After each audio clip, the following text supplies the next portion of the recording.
Hey folks, welcome back to Me and MS. My name is Michael. This week's episode, I have an update to a story we brought to you. I believe it was last year at some point with my trigeminal neuralgia. I finally had Gammaknife surgery for it, which was a long time coming. So you might notice little spots in my head. As a quick refresher, trigeminal neuralgia is a side effect I have of MS. It's the trigeminal nerve that comes out of your brain and then branches off to here, to there, down to your cheek. It can become demyelinated, and the nerve emits crazy electrical shock-like signals. And so it's like feeling an electrical storm in my face. It's only somewhat controllable with medication I take daily for it and everything. So I've been taking 300 milligrams of carbamazepine, which is a anticonvulsant drug people with seizures often take. I've been taking that for about the past 8 years, but in March of this year, it was just I was having more frequent and more intense attacks. So I had to play with upping it to 400 milligrams, in the past, when I would up it, I'd be able to come back down to 300. But I really found that I had to stick with 400. 300 was not cutting it anymore. With the 400, it really affects my ability overall. It's harder to stand up and become less reliable to do so. My hands become a little more clenched on the regular, and just the 400 is a little much. And as the year has progressed since March, it's only gotten worse to where 400 takes care of it most days. I've been on 400 pretty consistently, but sometimes I have to do 500, and even some nights, like a couple of nights in that space, I've ended up doing 600 total in a day. So really, it was just too much medication. I was feeling, a vegetable at some points, and just really have not felt myself a lot with the more medication. So in May, I decided to talk to my neurologist about a Gammaknife for trigeminal neuralgia. They go in to the nerve stem from the brain and pretty much deaden the nerve at the bud. They call it knife, but there's no knife involved. How they do all that is by pretty much shooting a lot of radiation beams at a very pinpoint accurate point to cut, quote unquote, deaden the nerve at the start.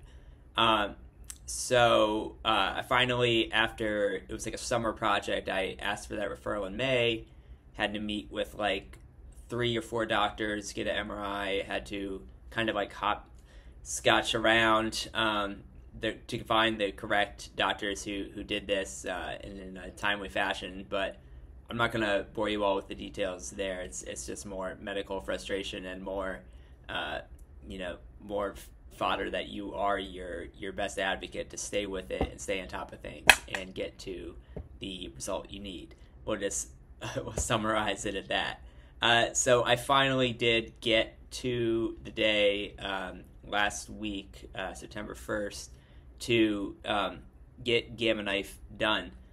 So how that went, in case you're already on this road and are curious at what the Gammaknife situation was like, it was a really interesting procedure.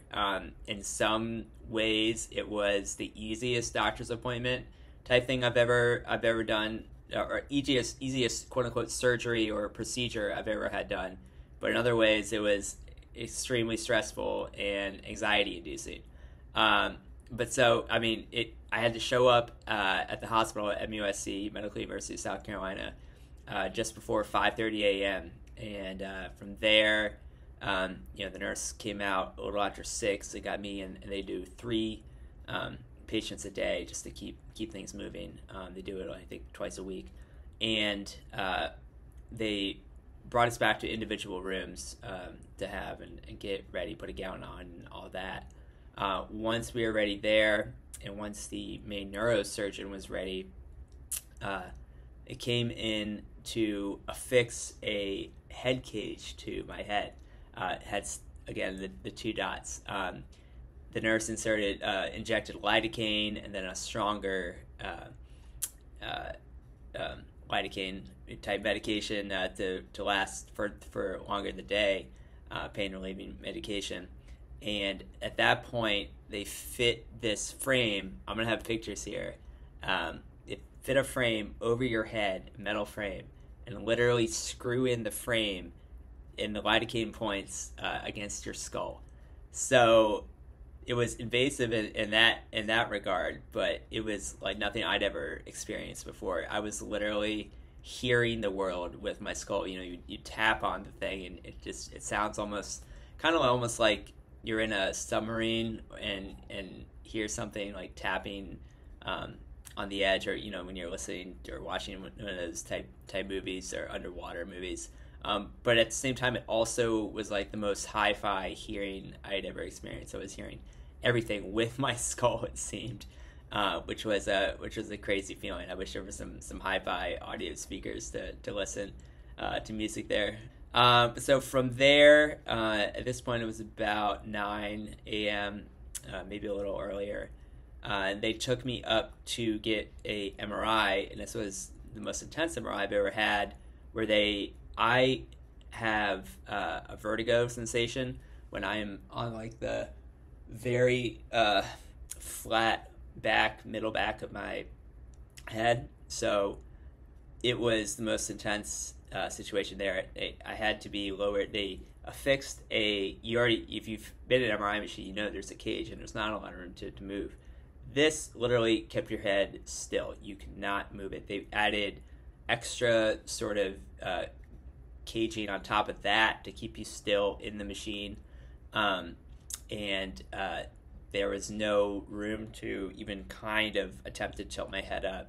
It was flat back. So when they first laid me down, we had to really watch the speed, and the first attempt was way too much, and I had to sit up immediately with spins. So, but once that first one settled, we tried again, even slower, and I was able to settle in. I couldn't really close my eyes. I've found through this process that keeping my eyes open and affixing them on if there's a dot above me in the machine or something really helps put the spins at bay. So that's what we did. It was also, luckily, it was a 30-minute MRI, so in the grand scheme of things, it wasn't that incredibly long. So we did that, was back down in my holding room a little before 10, and then I had to sit there and wait for 5 hours until it was my time to get the Gammaknife procedure. Like I said, there were two other individuals, and I don't know. I know one of them did not go before me. I don't know the extent of their condition. I don't know what all the doctors were doing, other than they were making plans for everyone's treatment. So that's what they say. From the MRIs, they then sit down, make a plan of how they're going to target and do the Gammaknife procedure, how to program that machine. So that ended up taking 5 hours, and I finally got in the machine for a Gammaknife at 3 in the afternoon. And that, again, was a little bit like an MRI machine, but you didn't put you laid back on a table, but it was a little more comfortable. They were able to tilt my head up and get me in a more comfortable position. Then they slide you in like an MRI machine, and at this point, with the added tilt, and I guess maybe just recovering from earlier in the day, I was able to do the slide back a little better. And they only put your head inside this gamma ray machine, but basically it feels like an MRI machine. They put some music on. I chose the Grateful Dead as a chiller way to accompany me in there, and I knew there's interesting stuff to listen to with the Dead and focus on there, in addition to the chill vibes. So I was happy with my decision. And I was in there for about an hour and a half. Again, I was trying to keep myself mostly awake. I was able to sort of doze off, but I did find that when I did those, I would have the vertigo again. So I would affix my eyes to a dot that was in there and that on the ceiling, and that helped me beat the vertigo. So an hour and a half in, they took me out. They took the frame off my skull, and I was asked to eat a sandwich before I left, make sure I wasn't too sick or anything, and went home and got an excellent cheeseburger from Harold's Cabin that night because I hadn't been able to eat all day. But so going forward, in terms of how Gammaknife is supposed to work to my my trigeminal neuralgia, it's not a immediate fix. They say, they say they want me to come back in 2 months, and from now until November, it's supposed to get better.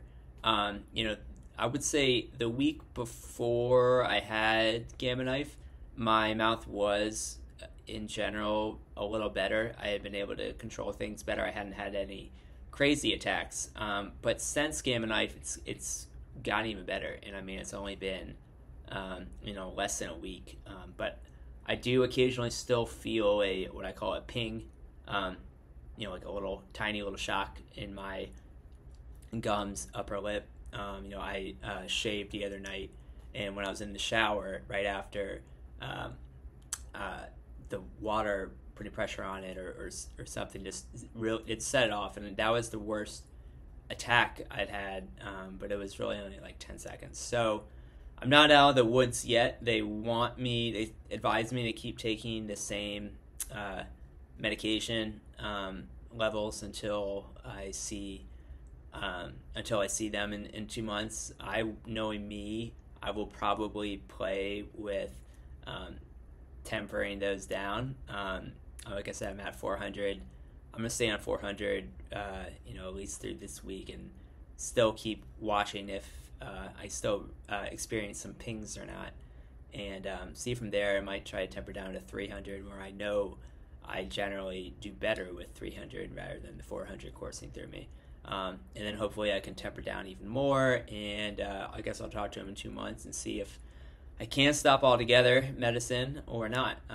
They do warn or advise that Gammaknife, especially with trigeminal neuralgia for MS, has about I think a 60 to 70% success rate, and also on top of that, it seems to only last for a number of years in total. So it's not. I may have to get it again to keep things down. I'm not totally sure if just the fact that you've had it in the past means you're not going to have as intense attacks in the future if they do come back. So I have some questions on what's going forward, but no regrets for doing it. Like I said, it was a fairly easy process as far as hospital procedures go. I didn't have to take any medication. They offered me Ativan for anxiety, but I was able to not take that, and I didn't need an IV or anything like that. So if you can deal with a crazy initial sensation of having a metal frame drilled into your head, then you can do it. So so I'm excited to have it done. I'm feeling, I don't know if renewed is the right way to put it, but definitely hopeful for how things may be with my mouth and my face, and what we can go from there. I'm looking forward to drinking wine again and eating ice cream and living a more comfortable life. So if you do have trigeminal neuralgia, with or without MS, Gammaknife is definitely worth your consideration. If for some reason you are in Charleston watching this, I highly recommend the MUSC team of Dr. Charlotte Rivers and Dr. I believe his first name is George Takich. He's a neurosurgeon. She's in radio oncology, and everyone did a great job, the whole team. So thanks very much. Like and subscribe, and I'll link to the initial trigeminal neuralgia video above me right now. And yeah, catch you guys in the next one. Thanks.